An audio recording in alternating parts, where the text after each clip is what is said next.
Welcome back.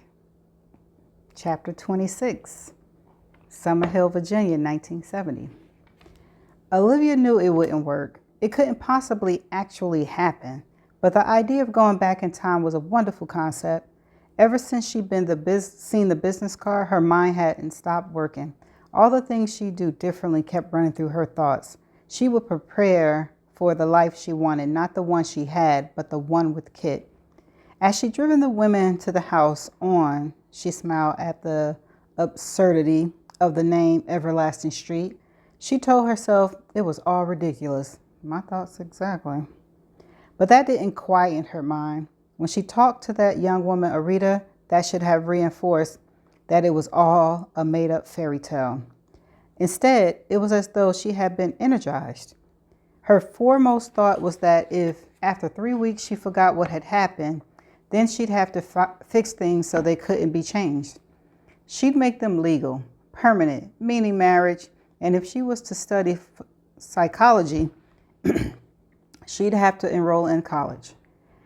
I guess they need something to look forward to. Or 3 weeks before Kit had been picked up by the military would probably be sometime in July, but she wasn't sure of the date. The children had been there, and those dear old men, Bill and Nina, and she took a breath.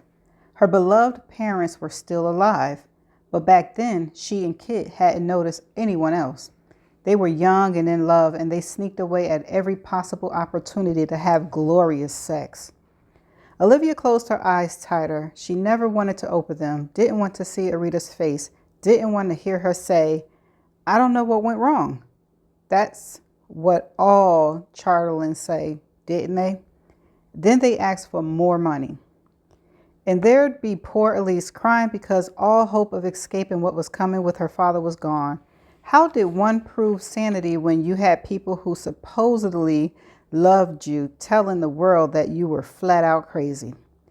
Kathy was facing a life of being labeled as Ray Hanron's cast-off. After having met him, Olivia was sure that no one would believe that Kathy had been the one to want to get away from him. No, everyone would believe she was inadequate, couldn't hold her man. That was going to destroy her self-esteem. Olivia squeezed her eyes very tight, knowing that she was deepening the lines that radiated out across her face. Ah, old age, the things you have to worry about.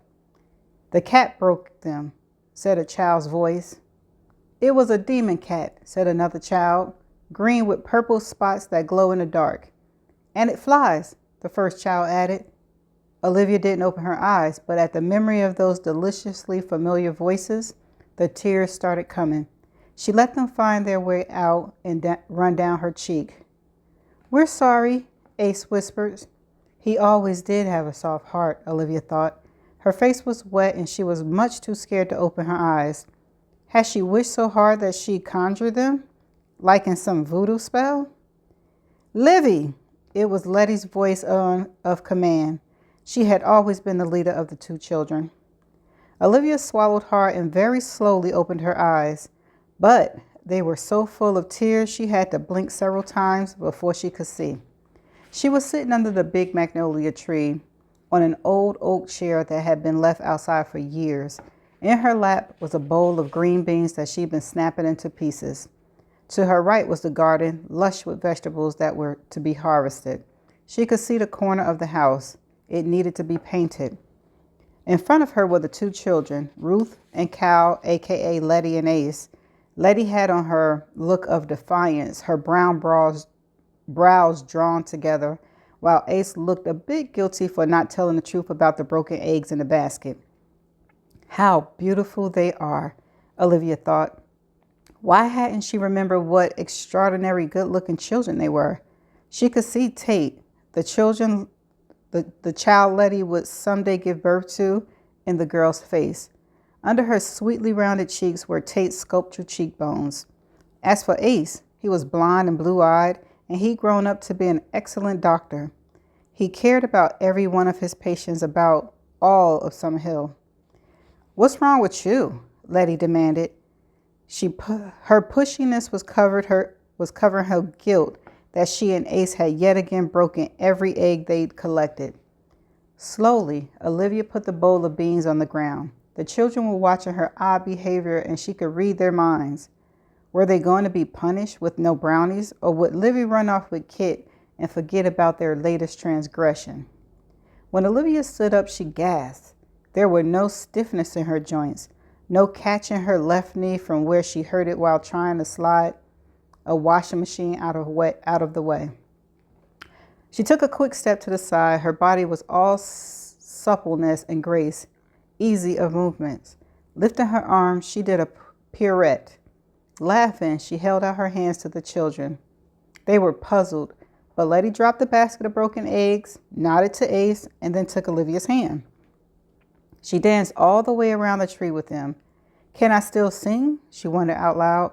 When growing up, when she'd been absolutely, totally sure how her life was going to be, she'd taken voice lessons. Arita had said that songs and stories wouldn't be remembered, so she started singing Let It Go from the movie Frozen. The children quickly picked up the tune and the words. Letty yelled the lyrics with great feeling. Ace sang his lines about not minding the cold with a funny little flip of defiance. And when the three of them belted out the title, the rooster and the peacock joined in so loudly, they sounded like barnyard musicians. Livy and the children leaped and twirled and sang at the top of their lungs. It wasn't until the fourth chorus that Olivia saw that Uncle Freddie and Mr. Gates were at the edge of the shade and watching them in astonishment. Abruptly, Olivia halted. When she'd been young, she thought the men were very old, ancient even. But now she saw them differently. Late 70s, early 80s, not that old, and they looked healthy. She knew that both of them would live another 11 years, and they'd leave the earth within months of each other. She also knew that at their funerals, the town would hear all of the good the men had done. All the fruits and vegetables that Olivia had paid no attention to had been given to anyone in town who needed them. Uncle Freddie had quietly helped several high school students get into college. One of the reasons he hadn't been able to keep a housekeeper cook was because his big house was an unofficial way station for people in abusive situations. At his funeral, there were a dozen weeping women telling how Uncle Freddie had helped them escape terrible lives. As for Mr. Gates, he was the one who made sure everything got done. When she'd been 22 and angry at the world for delaying her plan of becoming a Broadway superstar, Olivia had been unaware of what was going on with these people. All she cared about were her own wants and Kit and more Kit. But now, at her age, she had learned that people don't exist alone. She hadn't been aware of it when Kit abruptly left, but the grief hadn't been hers alone. It had been deep for all of them. Olivia stood there, holding tightly onto the small, precious hands of the children, and she began to cry. Not ladylike tears, but bawling. She dropped to her knees, put her hands over her face, and cried hard and loud. It was when Ace began to cry too that Olivia pulled him into her arms. I'm happy, she said. I'm very, very glad to be here. I love all of you so much. She pulled Letty to her. Did someone die? Letty whispered in fear. Olivia knew the child meant Ace's mother, who would hold on until the fall. No, everyone is alive and well and happy. Are we going to play records and dance some more? Ace's voice was full of hope. We can. Olivia started kissing the children's sweet, dirty, sweaty faces. Ace looked to Letty to see if that was okay, but she was looking at Olivia in speculation.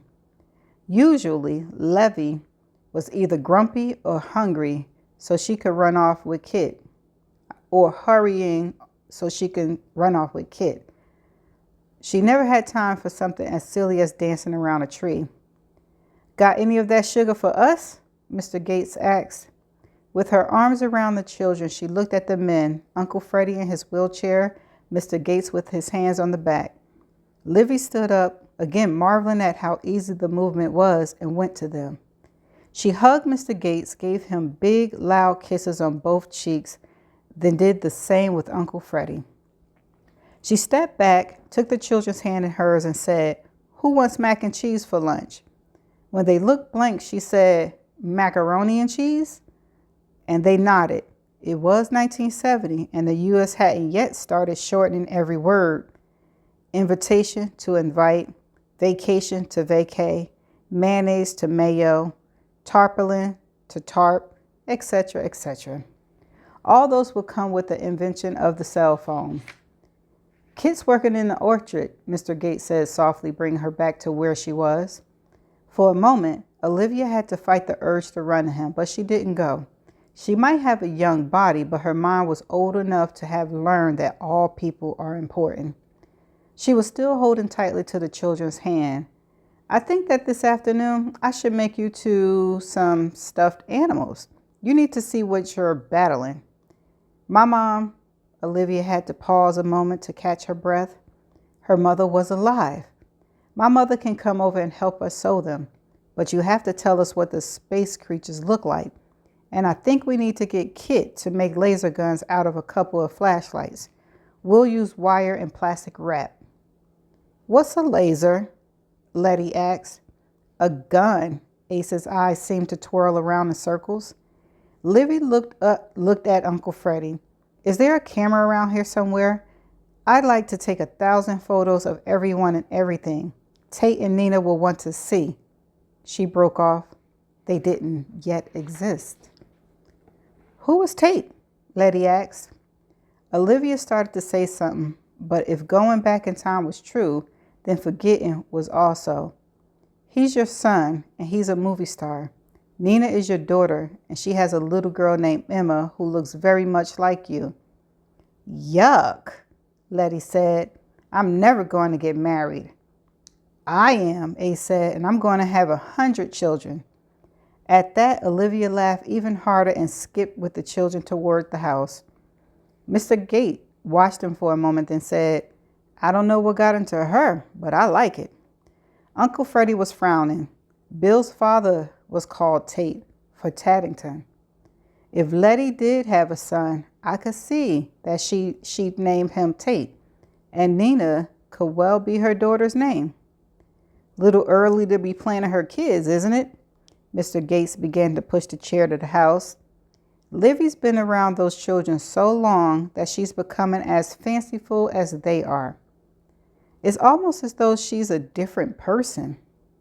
Uncle Freddie's voice was soft and thoughtful. At least she seems to like us, Mr. Gates said. You think she and Kid had a fight and she's trying to make him jealous? No, Uncle Freddie said, I don't.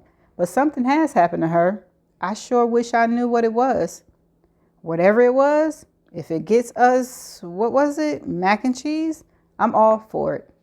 As they rode past the garden, Uncle Freddie pointed to the yellow squash. You better take a basket of those over to the Willis house. How's their new baby doing? Poorly. It's mooling a lot. Then go buy some chickens to take to them. My guess is it's the mother who needs strength. That's what Dr. Everett said. Mind if I take some berries too? The kids can pick them this afternoon. While Livy and Kit are in one of their secret meetings inside the old well house? That would be a perfect time for picking, Uncle Freddie said. Besides, the kids don't need to hear what goes on in there. To get them out of earshot out of that, I'd have them return to Richmond. The mutual laughter of the two men could be heard all the way inside the house. When Olivia saw her mother, she started crying again. As though she were a toddler, she collapsed into her mother's arms, and the tears came from deep inside her body. I love you so much. Tisha hugged her daughter back, and when she held her away, she too had tears in her eyes. Let's help the children, shall we? All Olivia could do was nod. Her mother had brought her Bernelia sewing machine, and the kids helped her find a plug in the baseboard of the old house. Tisha said that the whole place needed a complete remodel. Tate will do that, Olivia said before she thought. Instead of asking questions, Tisha said, I hope he does. But then she was smiling in a way that Olivia thought she could tell her about 9/11, and she still smiled.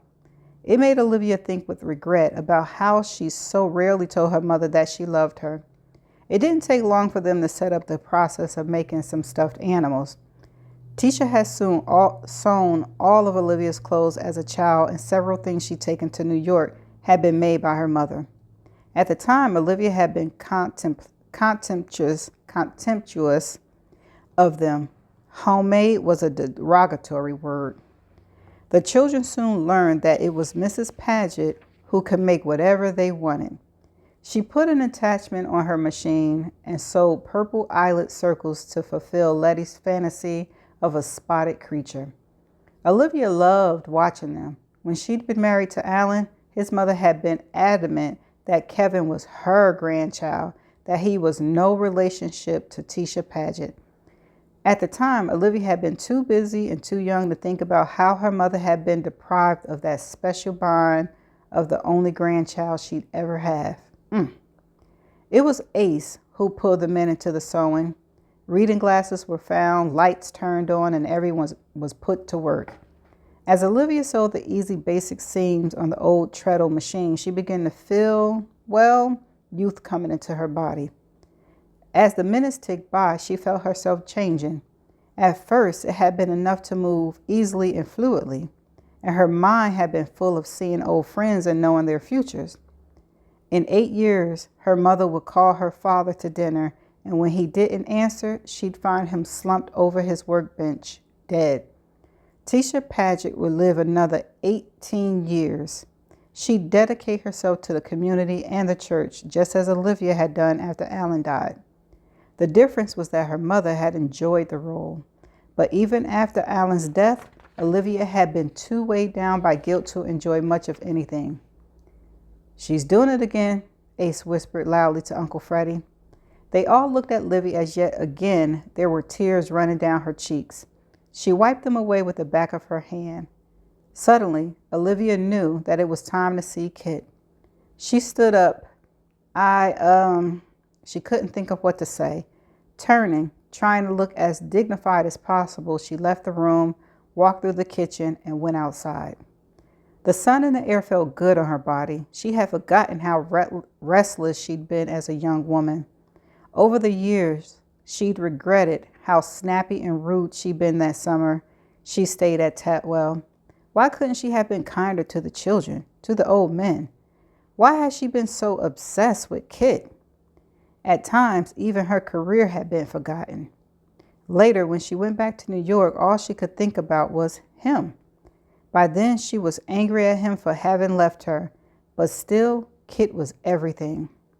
She walked into the garden. How beautiful it was. When she reached a big old magnolia tree, she leaned against it and closed her eyes, letting herself remember the time the children had tied her and Kit up. Remember the first time he kissed her. He'd been angry, but what a kiss it had been. "Not a boy," he'd said. No, not a boy. She hadn't known it then, but he'd been facing what would become a heroic act of risking his life to help his country. Certainly not the act of a boy. With her eyes still closed, she breathed deeply of the soft, fragrant summer air. She could feel her body tingling, lips, breasts, between her legs. Over the years, she'd forgotten that feeling. She found pleasure in a good book, an afternoon movie, an hour away from running appliance stores. And recently, after she and Kit had married, there had been sweet and tender sex. But it hadn't been that hard, pounding, have to have it or die sex of their youths. Right now, she felt that coursing through her body, the desire for it, wanting it, craving it, needing it. As much as she had to breathe, she needed to feel skin on hers, lips and tongues. She wanted her hands and mouth on the male hardness of Kit. She only wanted him. When she opened her eyes, she wasn't surprised to see Kit standing there, alive, breathing, and young. She remembered him as beautiful, but the reality was much, much more than she remembered. He had on practically nothing, exposing skin that was luscious golden brown. He was all lean muscles. She looked down at his bare feet and went upward, savoring every inch of him. The bulge that was barely covering covered by his low-slung shorts, was growing, big and pressing against the cloth, hungry. When she reached his face, she saw a heat that she barely remembered. This is why teenagers are all over each other, she thought. We adults forget this surging, pulsing, utterly uncontrollable desire. She could feel her body moving towards his. It was as though a rope had been tied to the middle of her and he held the end of it. He didn't speak, just a quick movement of his head. The rope was pulled. Part of Olivia knew she was a rational being. She'd been an adult who cautioned young people against following their base instincts. You just have to say no, she told teenagers at church. How pompous she'd been. As she followed Kit to wherever he was leading her, and she didn't care where it was, had someone tried to stop her, she would have used a gun on them. What she was feeling was as primitive as a fight for survival. When they were at the back of the property, Kit halted and put his hand out to her. Taking it, she felt his touch through her entire body. She threw back her head and laughed from pure joy. She was here and now, and the man she would love forever was with her. Kit smiled, but he asked no questions. Instead, he began to run. He left Tatwell stepping over the old fence, then led them through the woods that used to surround the plantation. Olivia knew that in the 80s, a developer would plow most of the big trees down and build some boring little houses. With a jolt, she realized where he was leading them. River House, she said. Kit was silently asking if that was all right. Olivia hadn't believed that her happiness could be increased, but it was. This was the day they sneaked over the stone wall to Camden Hall. Today, they make the memory that Olivia had repeated with Elise. I mustn't forget to leave my bra behind, she thought, and laughed again. At the sound, Kit tightened his grip on her hands and began to run faster. When they reached the wall, Olivia knew how to get over it. The first time, Kit had been the one to figure it out, but this time she already knew and couldn't wait. Back then, it had been under 24 hours since they last made mad, passionate love, but this time it had been over 40 years. She ran along the wall, ducking under the overhanging branches until she reached a big limb that went over the side. She bent her leg for Kit to give her a boost up, then he vaulted up behind her. When they stood up for a moment, she thought he was going to kiss her, and her eyes flickered in anticipation. Smiling, knowing what she wanted, he caught her about the waist and stepped past her to walk along the tree, but he didn't kiss her. I'll get you for that, she said. That is my hope. His tone was so suggestive that Olivia gasped, made the leaves move. When they were on the other side of the wall, Kit silently jumped down and held up his arms to catch her. As he swung her down, it was her turn to put her lips close to his, then turn away. He laughed in delight. She knew where they were going, so she took his hand. To reach the bridge, they had to walk through the water that was a lot deeper than it would be when she and Elise went through it. On the islands, the ruins of the little buildings were still there, surrounded by trees and pretty flowers, all of them left over from when the estate was loved and lived in. Stopping in front of the little building, she turned to Kit. As she started to say something, he grabbed her to him, his mouth coming to hers with all the passion they both felt. In an instant, her clothes were discarded and his shorts fell to the ground. Before she could take a breath, he was inside of her, strong and fast, as only all-consuming desire and youth could make it. Long, hard thrusts, so deep she thought they were hitting her heart. She was no longer a living, breathing person, but something primitive, all feeling with no thoughts. It didn't take long before the first round ended. Then Kit picked her up, her nude body against his, and laid her down on a mossy bit of ground.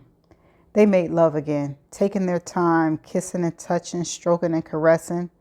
exploring their youth, beautiful bodies that were so full of energy and need. When they fell back from each other, sated at last, the sun was low in the sky. This time around, Olivia's had a lifetime of being responsible for other people's food and clothing and transportation, and with Alan supporting the families. "We should go," she said softly, but she didn't move. Her head was on Kit's bare shoulder, her leg between his. Oh, the sweaty skin, the happy exhaustion. How had she forgotten all of this? "What's happened to you?" Kit asked. "You're different. What's done this to you?" There was worry, maybe even fear in his voice. She took a long, slow breath to give herself time to think. If she was to make this permanent, that meant marriage. But how could she ask him to marry her? Should she tell him she knew about his secret mission that she wasn't supposed to know about? Or tell him that it was possible she was carrying their baby? If it was true that she forget their alternate future for the rest of her life, she'd wonder if he married her because he felt he had to. "When are you going to leave Summer Hill?" "I was wondering because I have to go to New York soon." "About that." His arm tightened around her. "I was thinking about, you see, I have something coming up, but I don't know exactly when it will be." When he said nothing else, Olivia looked at him. That was clear. "Now that we have that settled, we can go home. I need to cook." He didn't let her go.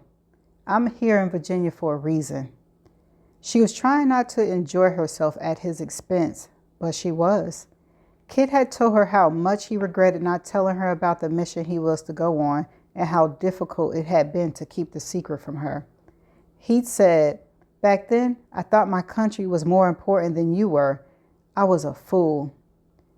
"And what would that be?" she asked. "Did Uncle Freddie's family send you here to put some muscle on him?" Kit didn't smile.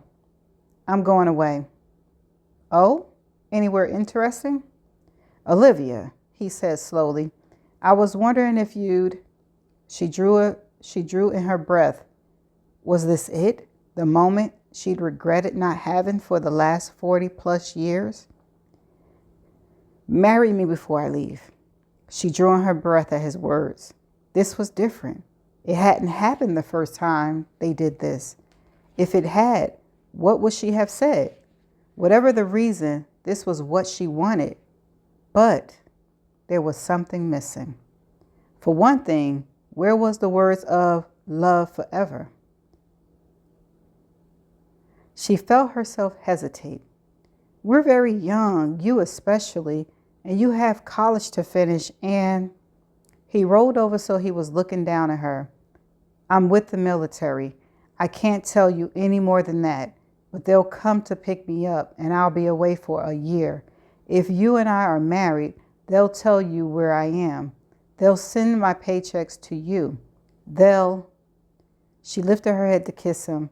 "Is this the only reason you want us to marry?" Kit lay back down beside her. "You know how when you go to a car dealership and right away you know which vehicle you want? Maybe it wasn't the one you thought you want, but when you see it, you know." "Are you saying I'm like a used car?" Again, he didn't smile. "Exactly, girl. He's trying to be serious." "The day I saw you in that tight green dress and you sailed over the cabbages and ordered everyone around and cooked a second lunch just for me, and you knew that? You think the kids could keep that a secret?" She laughed. "Of course they wouldn't. But it didn't matter how you felt about me. Even if you truly believed I was a worthless boy, I still knew. You're the one I want." Olivia lay on the sweet-smelling grass, looking up through the tree leaves to the sky, smiling. Kit had told her all this on their honeymoon, but how she wished she'd known earlier. And why was it changing now? What had made him ask her this time around? It didn't make sense. It was as though he remembered that they had been separated and he was trying to prevent that. "When?" she asked. 6 weeks? Is that too soon? The military would come for him in half that time. So you do know when they're picking you up. She could feel the tiny stiffness in his body. He didn't want to tell her more. No, I don't. They said it would be in the fall. What happens if we aren't married before they show up? Nothing, he said. I'll go away and you won't hear from me until I knock on your front door a year later. It'll be 3 years, Olivia thought. Then more time for him to recover from a vehicle turning over with him in it. She wanted to be there while he healed. She turned to face him. Okay, 6 weeks. Kit blinked at her a few times. You're saying yes? You will marry me? I never in my life believed.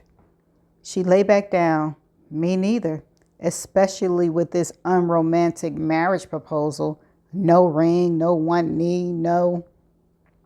She broke off because Kit had sat up and was now on one knee in the traditional proposed stance, which was awkward since they both were completely naked. He picked up his shorts, put his fingers into the inside pocket, and withdrew what Olivia knew was his grandmother's ring. It was so beautiful in its old-fashioned setting. As she sat up, she modestly put her arm across her bare breast and held out her left hand. Kit slipped the ring on her finger.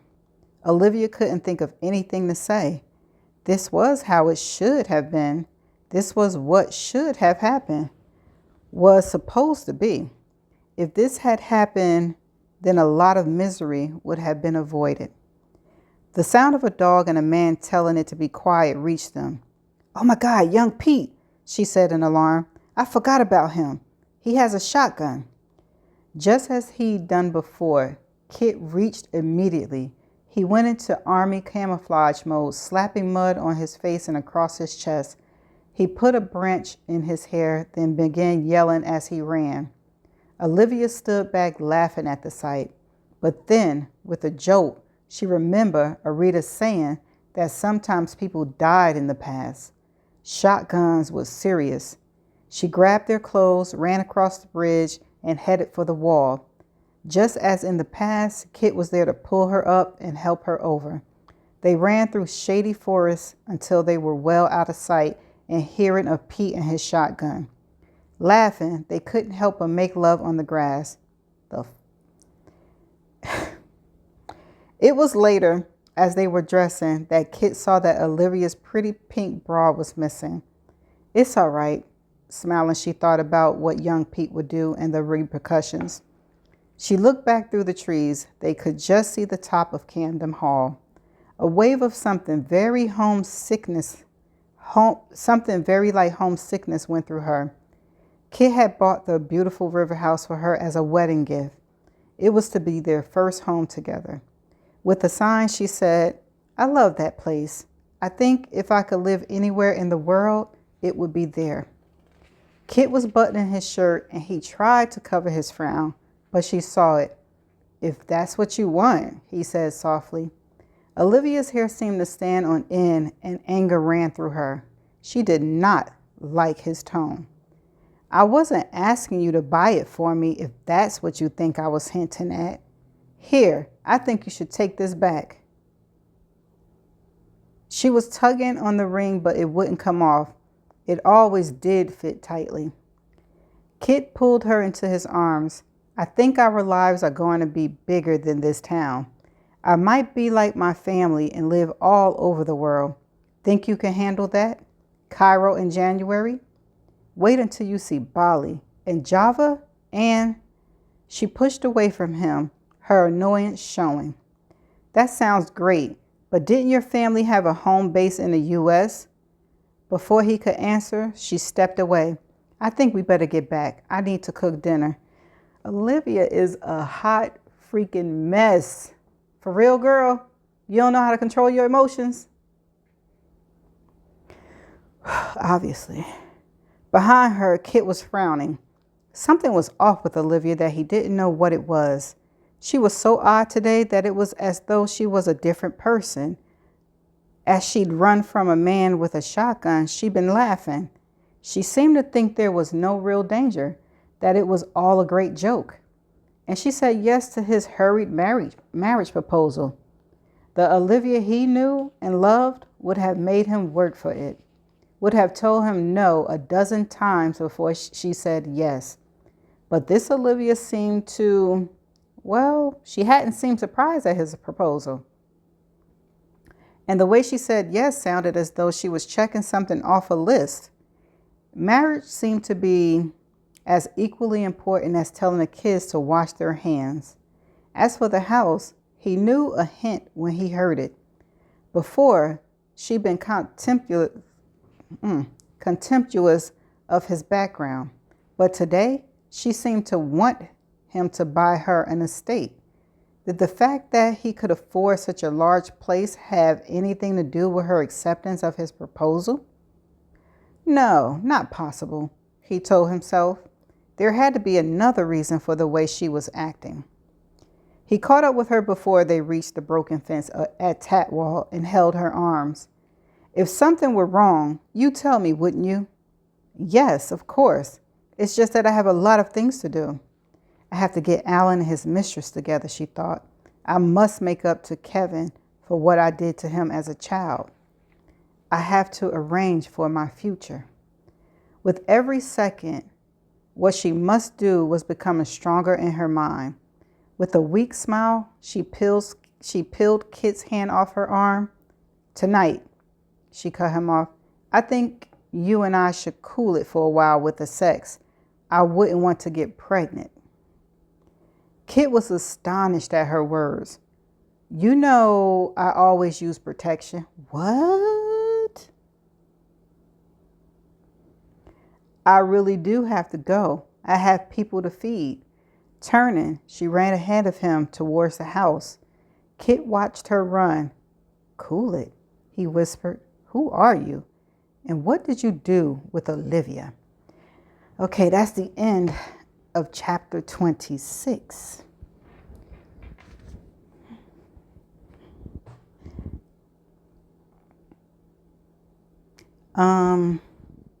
I'm so glad that this book is almost over. That's all I got to say, because I am really fighting through to finish this book. I'm not highly disappointed, but because I know Olivia and Kit from another book. And my disappointment is that I was expecting more of their story in this book.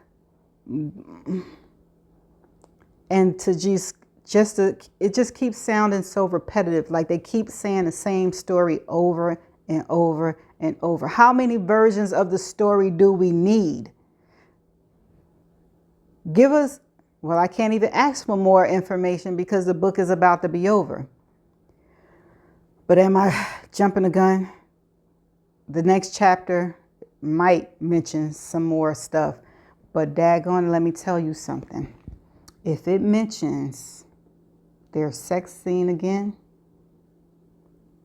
I am going to throw this book away. No, I'm joking. I'm not going to throw it away because I have to finish it. It's part of the challenge. So if I got to go through it, y'all got to go through it. So I'm going to see y'all in the next chapter.